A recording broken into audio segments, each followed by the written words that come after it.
నమస్తే.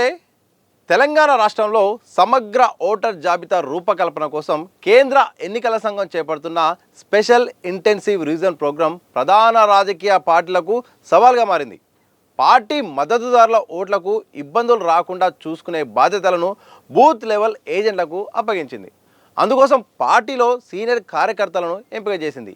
ఎంపిక చేసిన ఏజెంట్లు తమ పనులు వదిలేసి సర్ కార్యక్రమాల్లో పాల్గొనాలంటే ఎంతో కొంత డబ్బులు ఇవ్వాలనే డిమాండ్ చేస్తున్నట్టు ప్రచారం జరుగుతుంది. ఇక సర్ ప్రక్రియ నేపథ్యంలో తమ పార్టీ మద్దతుదారుల ఓట్లకు ఇబ్బందులు రాకుండా చూసుకునేందుకు అన్ని పార్టీలు పోలింగ్ బూత్ ఏజెంట్లను నియమించాయి. వీరంతా తమకు అప్పగించిన బూత్లోని అర్హులైన ఓట్లు డిలీట్ కాకుండా చూసుకోవాలి. ఒకవేళ అర్హుల ఓట్లను తొలగించే పరిస్థితులు ఉంటే సంబంధిత బూత్ లెవెల్ ఆఫీసర్లకు సరైన ఆధారాలు చూపించి జాబితాను యథావిధిగా కొనసాగించేందుకు చొరవ చూపాలి. అందుకోసం ప్రతి బూత్లోని ఎన్ని ఓట్లున్నాయి, పార్టీ మద్దతుదారులు ఎంతమంది ఉన్నారు అనే అంశాలపై పూర్తి అవగాహన ఉన్న సీనియర్ కార్యకర్తలను ఏజెంట్గా నియమిస్తున్నారు.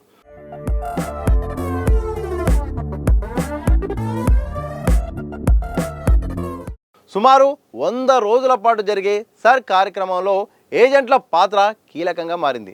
దీంతో సదరు ఏజెంట్లు ఎమ్మెల్యేలు, నియోజకవర్గ ఇన్ఛార్జీల నుండి డబ్బులు డిమాండ్ చేస్తున్నట్టు ప్రచారం జరుగుతుంది.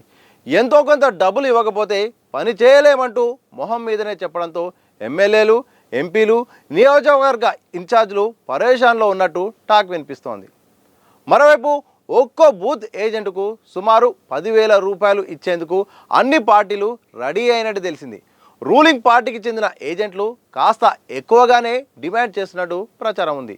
కొన్ని నియోజకవర్గాల్లో ఎమ్మెల్యే, ఎంపీలు కలిసి ఖర్చులు భరిస్తుండగా ఇంకొన్ని జిల్లాల్లో మాత్రం జిల్లాకు చెందిన మంత్రులు, ఇన్ఛార్జ్ మంత్రులు ఖర్చు చేస్తున్నట్టు ప్రచారం సాగుతోంది.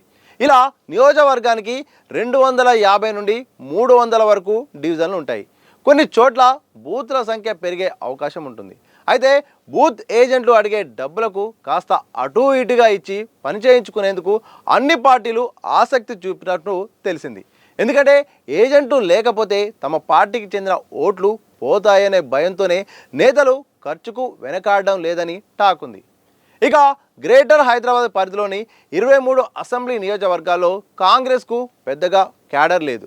దీంతో ఆ ప్రాంతాల్లో ఏజెంట్లను నియమించడం పెద్ద సవాల్గా మారిందని చర్చ జరుగుతుంది. నెల రోజుల కిందట అటు బీజేపీ, ఇటు బీఆర్ఎస్ పార్టీలు సర్ కార్యక్రమంలో ఏ విధంగా వ్యవహరించాలో కేడర్కు ట్రైనింగ్ ఇచ్చింది. కానీ కాంగ్రెస్ పార్టీకి స్థానికంగా లీడర్లు, కార్యకర్తలు లేకపోవడంతో అలాంటి శిక్షణ కార్యక్రమాలు జరగలేదని టాక్ నడిచింది. ఈ విషయాన్ని గ్రహించిన సీఎం రేవంత్ రెడ్డి గ్రేటర్ పరిధిలోని అసెంబ్లీ నియోజకవర్గాల ఇన్ఛార్జీలను అలర్ట్ చేసి బూత్ లెవెల్ ఏజెంట్లను నియమించాలంటూ ఆదేశించినట్టు తెలిసింది. సర్ విషయంలో దేశవ్యాప్తంగా చాలా సంచలనంగా మారుతుంది. పెద్ద ఎత్తున ప్రతిపక్షాలు కూడా అభ్యంతరం వ్యక్తం చేస్తున్నాయి. ఎక్కడైతే ఏ రాష్ట్రంలో అయితే సర్ ప్రారంభమవుతుందో అక్కడైతే మాత్రం ఇక ప్రతిపక్ష పార్టీలు అయితే మాత్రం పెద్ద ఎత్తున అలర్ట్గా ఉంటున్నాయి. ఎందుకంటే తమకు సంబంధించిన మద్దతుదారుల ఓట్లు పెద్ద ఎత్తున వెళ్ళిపోతాయని ఒక భయం అయితే మాత్రం ఇటు ప్రతిపక్షాలుగా అనిపిస్తుంది. ఇదే సందర్భంలో అధికార పార్టీలు కూడా జాగ్రత్త పడుతున్నాయి. సో ఒక రకంగా ఇది రాజ్యాంగ ప్రతిపత్తి గల ఈసీ ఏర్పాటు చేస్తున్న ఈ ప్రక్రియ నేపథ్యంలో మాత్రం ఇక తప్పనిసరిగా అన్ని రాష్ట్రాల్లో మాత్రం దశల వారీగా ప్రారంభమవుతున్న సందర్భంలో జూన్ 25 నుండి తెలంగాణలో కూడా సర్ ప్రక్రియ ప్రారంభమైంది. సో సమగ్ర ఓటర్ల జాబితాను సిద్ధం చేయడానికే ఈ ప్రక్రియ చేపడుతున్నాము.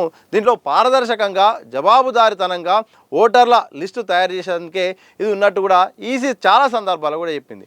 అయితే తెలంగాణ విషయానికి వస్తే మాత్రం ప్రస్తుతం అన్ని రాజకీయ పార్టీలో మాత్రం ఒక చర్చ అయితే నడుస్తుంది. ఇక్కడ ప్రధానంగా బిఎల్ఓలు అధికారుల పాత్ర ఎట్లుంటుందో ఆ ఓటర్లు అంటే ఓట్లను కాపాడాల్సిన బాధ్యత బిఎల్ఏలు అంటే బూత్ లెవెల్ ఏజెంట్ల పైన ఉంటుంది. సో ఏజెంట్లను నియమించుకునే అవకాశం అన్ని పార్టీలకు ఈసీ ఇచ్చింది. దీంతో ఏజెంట్ల పాత్రనే ఇక్కడ కీలకంగా మారబోతుంది. అంటే ఏజెంట్ అనే వ్యక్తి సరైన సమాచారం కానీ సరైన ఆధారాలు ఇస్తే మాత్రం ఒకవేళ ఇటు బిఎల్ఓ ఓటు తొలగించాలన్న మాత్రం ఏజెంటు ఇచ్చే ఆధారాన్ని బట్టి తను చెప్పే సమాచారాన్ని బట్టి కూడా ఓటు నిలబడే అవకాశం ఉంది.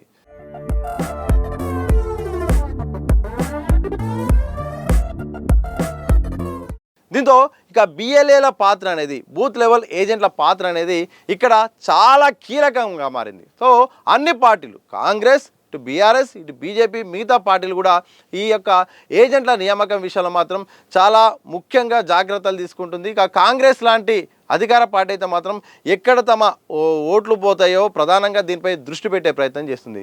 సో మూడు పార్టీలకు అంటే ప్రధానంగా మూడు పార్టీలకు మాత్రం ఒక సమస్య మాత్రం ఎదురవుతుందంట.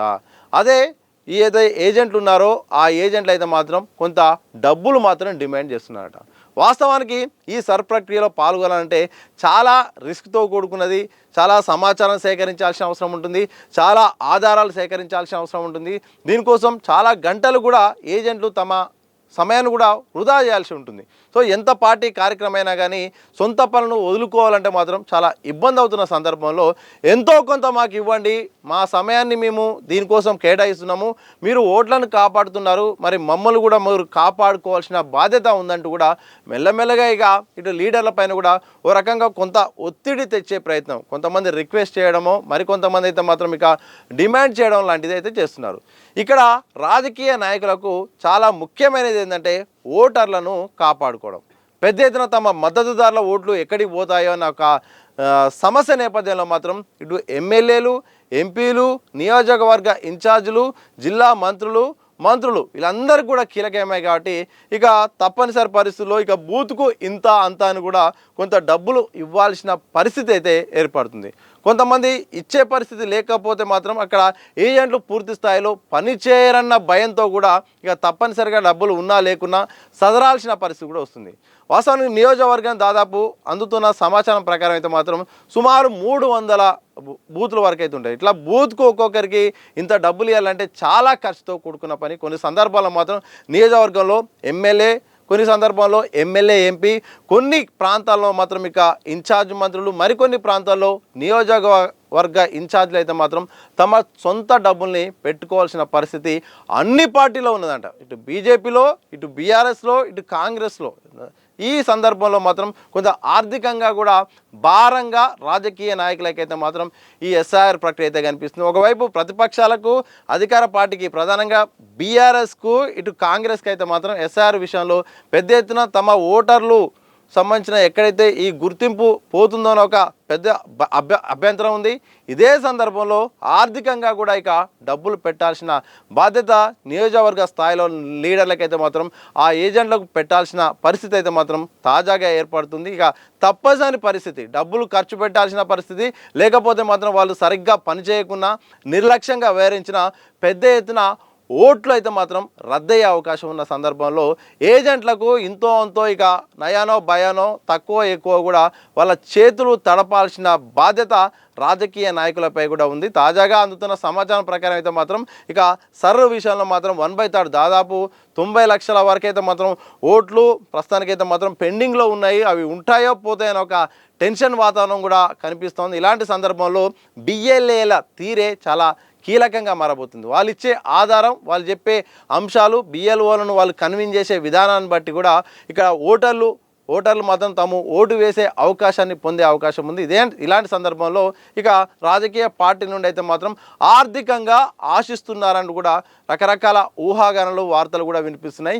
ఏదేమైనప్పటికీ కూడా తెలంగాణలో సర్ ప్రారంభమైంది. ఈ స్పెషల్ ఇంటెన్సివ్ రివిజన్ పట్ల కూడా కొందరు ఇది మంచి పద్ధతి అని మరికొందరు అంటుండేవి. కాదు ఇది ఓట్లు తొలగించే ఒక పద్ధతిలాగా కనిపిస్తుందని కూడా మరికొందరు అంటున్నారు. చూడాలి 100 రోజుల పాటు సాగబోతున్న ఈ సర్ కార్యక్రమము తెలంగాణలో ఎలాంటి ప్రభావం చూపబోతుంది, ఎలాంటి విషయాలు బయటకు వస్తాయని మాత్రం మరికొద్ది రోజుల్లో తెలియబోతుంది.